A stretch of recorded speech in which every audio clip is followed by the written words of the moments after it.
안녕하세요. PBR 비즈니스 리뷰입니다. 오늘은 롯데시네마와 메가박스가 최근에 합병할 거라는 뉴스를 발표했는데요. 이거에 대한 이야기를 좀 해볼까 합니다. 최근에 5월 8일 날이죠. 예, 롯데시네마와 메가박스가 합병한다라고 발표가 되었고 이제 뉴스에 보도가 되었죠.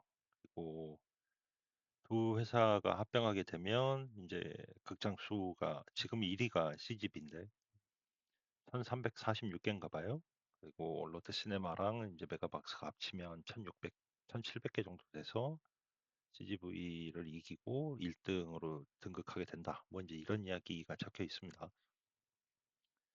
이 뭐 2등, 3등이 1등을 따라잡기 위해서 인수합병을 하는 것들은 사실 흔한 일이죠. 뭐 자주 일어나는 일입니다. 그런데 이 영화관 업계는 통상적인 시장하고 조금 달리 예, 업체가 많지도 않아요. 달랑 딱 3개 있습니다. 그런데 3등이랑 2등이 합쳐가지고 1등보다 더 덩치를 키우겠다. 이제 보통은 인수합병을 할 때는 뭐 시장에 이제 성장 가능성이 좀 추가로 보이거나 아니면 인수합병을 하게 되면 원가가 대대적으로 절감이 돼서 뭐 이렇게 규모의 경제가 확보가 되니까 합병을 하거나 뭐 이런 이유들이 있죠. 근데 롯데 컬처웍스와 메가박스가 합병하는 거에는 과연 어떤 이야기가 좀 있는지 그 내용을 좀 실적을 기반으로 해서 조금 살펴보겠습니다. 일단 영화관업이라고 하는 게 2010년대 중반까지만 해도 나쁘진 않았어요. 뭐 이렇게 뭐 매출이 빠르게 성장하는 업종도 아니지만 그렇다고 뭐 아예 이렇게 뭐 업 자체가 경쟁력이 없거나 쇠퇴하거나 뭐 이렇지는 않았습니다. 여기 이제 숫자들 보시면 2015년 같은 경우는 1조 7천억 정도 매출에 한 2억 2천만 명 정도 육박하는 관객 수가 있었고, 그러면서 이제 단가들이 조금씩 조금씩 올라가고 관객들도 조금씩 늘어나다 보니까 얼추 2019년 정도가 되면 1조 9천억 정도 매출에 2억 6백만 명 정도가 영화를 보러 오는 뭐 작다고 하면 작지만 그래도 세개 업체가 이걸 나눠 갖는 거니까요. 1조 9천억을. 그러니까 그런 대로 이렇게 대기업들이 할 만한 사업이었습니다. 그러다가 이제 2020년 코로나가 터지고 난 다음부터가 문제가 이제 심각해지는데요. 한 해 만에 매출이 4분의 1 토막이 난 거죠. 1조 9천억을 하다가 5천억을 했으니까. 그리고 관객 수도 4분의 1 토막이 났고, 뭐 코로나 때 안 이런 오프라인에서 사업하는 것들 중에 이런 데미지 안 받은 사업들이 많지 않으니까 뭐 한두 해 그럴 수 있습니다. 실제로 이제 21년도가 지나고 코로나가 사실상 끝나갈 때쯤이 돼서는 22년도에는 회복하는 기미를 보였죠. 1조 1,600억 매출에 1억 1천만 명까지 이제 들어오는 정도로. 그래도 좀 회복되는 것처럼 보였습니다. 그런데 문제는 이제 22년부터 23년 이 시기, 23년, 24년 시기에 이 매출액이 늘었어야 되거든요. 어느 정도 수준까지 늘었어야 되냐? 최소한 코로나 직전 시기 정도까지는 늘었어야 되는데, 예, 보시면 아시겠지만 3년 연속으로 똑같습니다. 이제 이렇게 돼버리면 업체들 매출액이 기존의 매출액 대비 거의 60% 수준밖에 안 되는 거니까 업을 유지하기가 매우 어렵죠. 이제 이 상황에 대노니 뭔가 돌파구를 만들어야 되는 거고 그 돌파구로서 이제 얘기가 나오는 게 롯데시네마와 메가박스가 합병하겠다. 이제 이런 식으로 얘기가 나오는 거죠.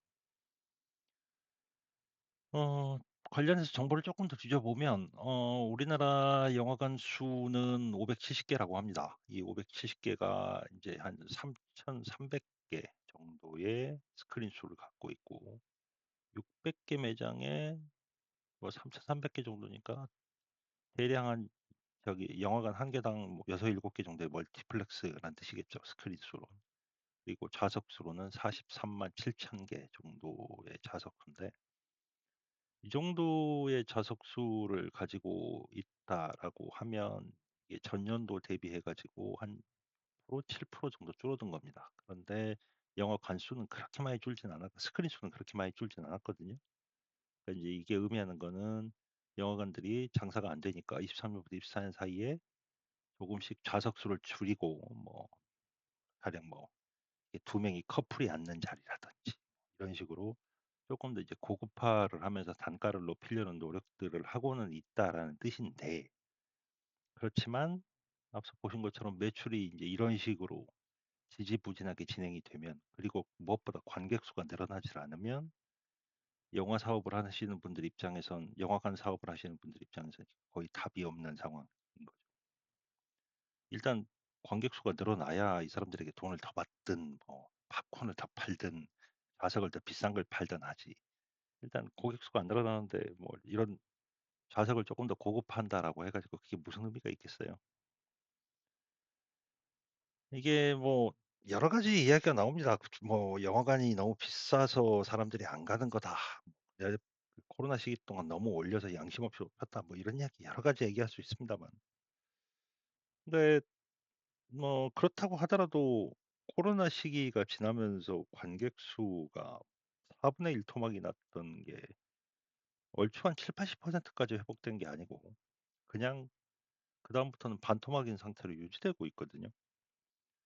이 말인즉슨 관객들의 라이프 스타일이 뭔가 좀 바뀌었다라는 뜻입니다. 영화관을 안 온다는 거죠. 그 영화관이 비싸다 싸다 이 문제 이전에 '영화관을 갈 유인을 별로 못 느낀다.'라는 거에 더 가까울 것 같습니다. 뭐 그렇게 되는 이유는 뻔한 거죠.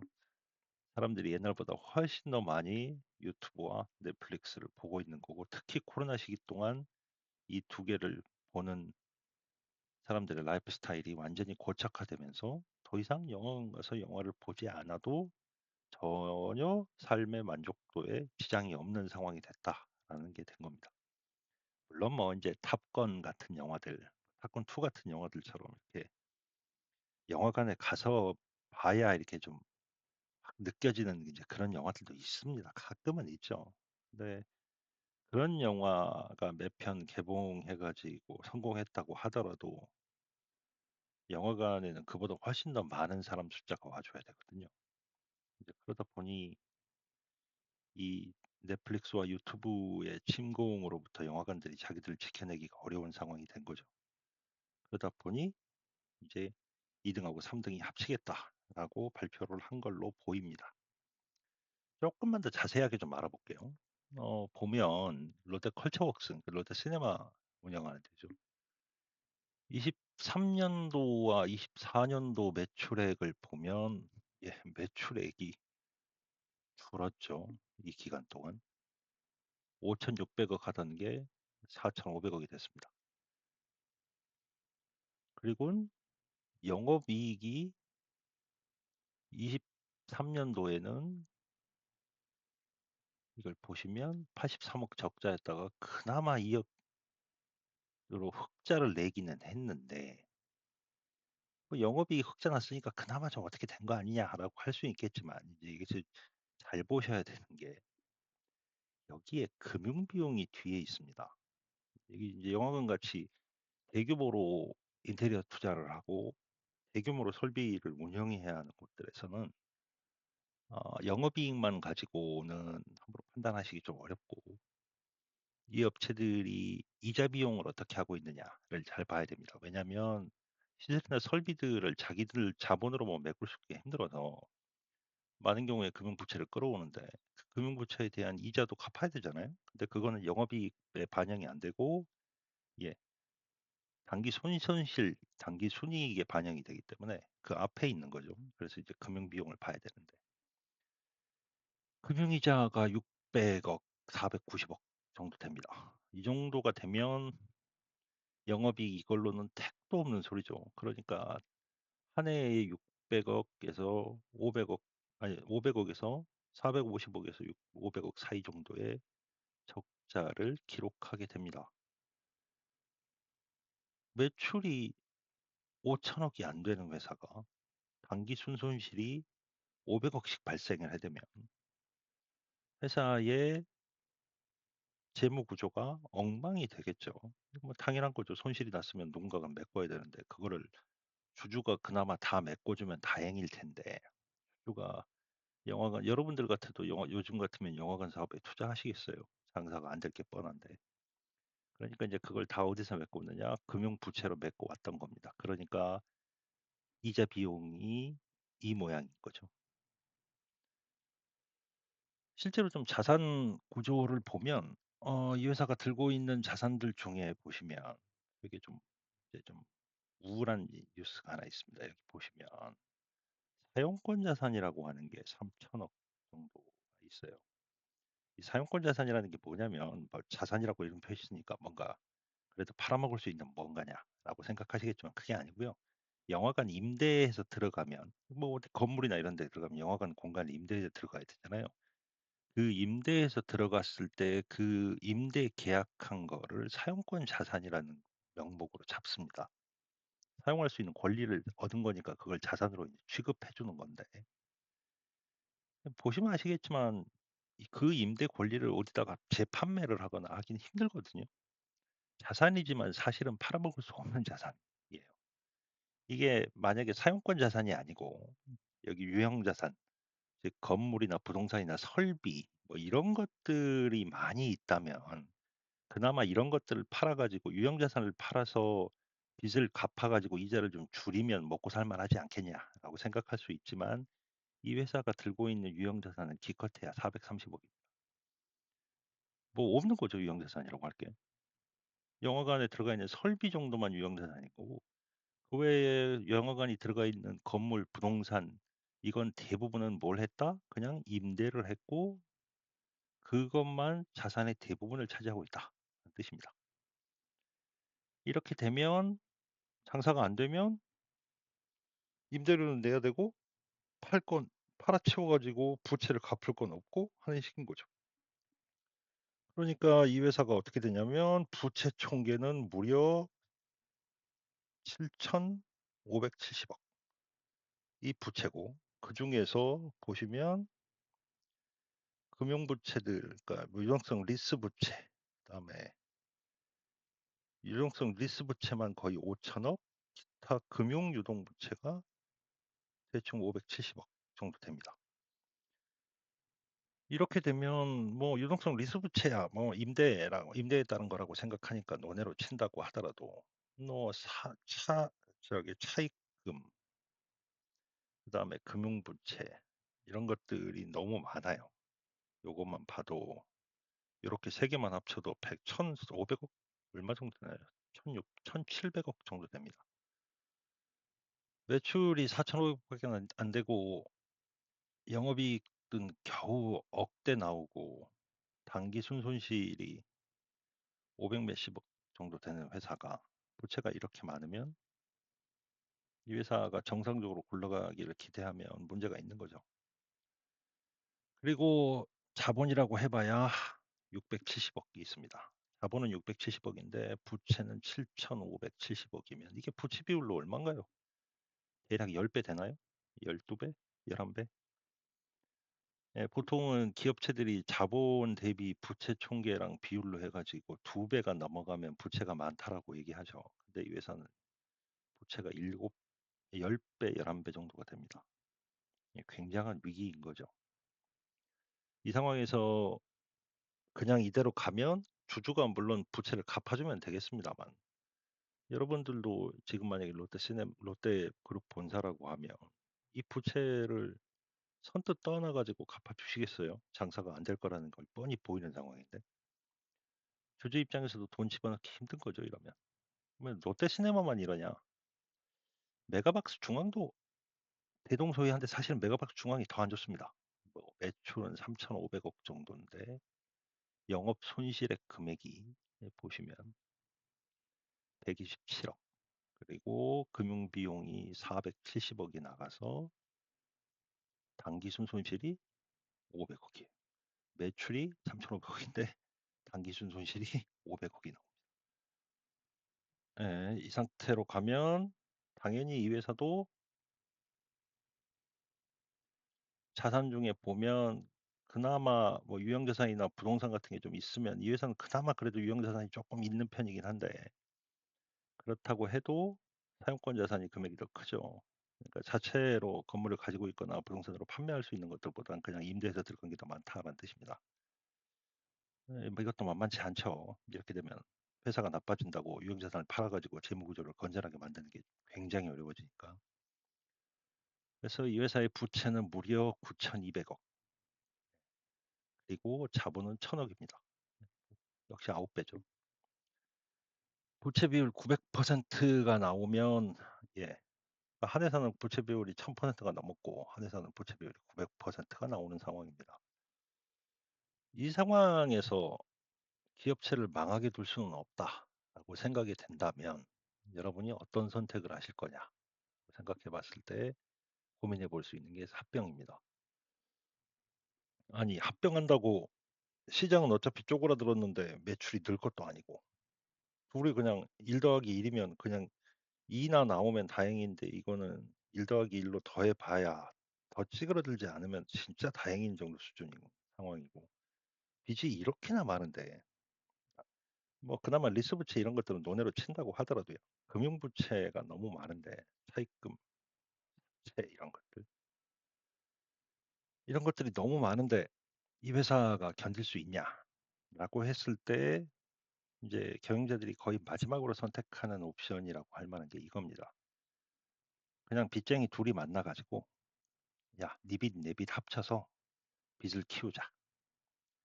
아예 부채를 왕창 키워서 이 정도 금액이 되면 여기에 이제 차입금이나 사채들이 어떤 이렇게 금융 주체들이 빌려준 건지 내용을 따져봐야 되겠습니다. 이 정도 부채가 되면 거의 1조 원이죠. 아까 6천억, 7천억 정도 됩니다. 둘을 합치면. 그 정도 되면 어 이렇게 이 빚이라는 게 희한한 게 있어서 빚의 규모가 작을 때는 채권자한테 쫓기지만 빚의 규모가 커지면 채권자도 함부로 못 합니다. 왜냐하면 그대로 회사가 망해버리면 돈 받을 게 없거든요. 그러니까 금융업체 입장에서도 채권 중에 일부는 "그래, 니들이 죽을 바엔 내가 빚 좀 탕감해 줄게. 혹은 이자 좀 낮춰 줄게." 라는 루트로 가게 될 여지가 생깁니다. 혼자 합병하지 않고 혼자 있을 때보다 아무래도 합쳐져 가지고 빚의 규모가 커졌을 때가 채권단하고 협상하기에 더 유리하죠. 솔직히 말씀드리면 이게 홈플러스가 얼마 전에 MBK가 쥐고 있는 홈플러스가 예, "우리 곧 파산할 것 같아요. 법원한테 가서 우리 파산하기 전에 이렇게 관리할 수 있게 해 주세요."라고 갔죠. 그거와 매우 유사한 구조가 이 둘이 합병되게 되면 만들어집니다. 물론 합병 안 한 상태에서도 그 상태이긴 해요. 근데 합병을 하게 되면 빚의 규모가 더 커지기 때문에 이제 사업 주체가 협상력을 조금 더 가질 여지가 생기죠. 물론 채권단이 그냥 호락호락 넘어가 주지는 않을 거고 당연히 이제 이 주주들, 그러니까 가령 여기 롯데 같으면 롯데 이제 그 쇼핑이 아마 저기 대주주일 건데 롯데 쇼핑, 여기 메가박스 중앙 같으면 이제 중앙홀딩스라고 하는데 에다가 주주들로서 책임을 좀 져야 되니까 자본을 더 투입해라라고 요청을 하겠죠. 당연히 이제 요구를 하게 되겠고 협상을 하겠지만 아무리 봐도 이 합병의 목적은 시장에서 무언가 판을 바꾸거나 경쟁력을 강화하거나 고객들에게 더 나은 서비스를 제공하거나 하겠다는 목적이 아니고 부채를 왕창 키워서 채권단하고 협상해서 부채를 줄이고 금융 비용들을 낮춰서 재무 구조를 조금 건전하게 할 수 있는 기회를 마지막으로 잡아보겠다라는 걸로 보입니다. 물론 그게 만약에 실패하게 되면 우리나라에는 예, CJ에서 운영하는 CGV 하나만 남는 아주 황당한 상황이 생길 수도 있기는 하겠죠. 그렇지만 보통은 이렇게 자산이 이제 이런 형태로 이렇게 매장이 있고 운영하는 업체들의 경우에 많이 선택하는 전략 중에 하나가 불경기에는 자산들을 합치고 특히 부채를 합쳐서 금융 비용을 낮추면서 재무 구조를 조금 건전하게 바꿔서 다시 호황기가 오게 되면 그때 가서 예 '성장할 기회를 노려보겠다.'라는 방식을 택하기도 합니다. 롯데시네마와 메가박스의 합병은 이제 그런 맥락으로 이해가 됩니다. 예. 긴 이야기 잘 들어 주셔서 감사합니다. 다음에 또 뵙겠습니다.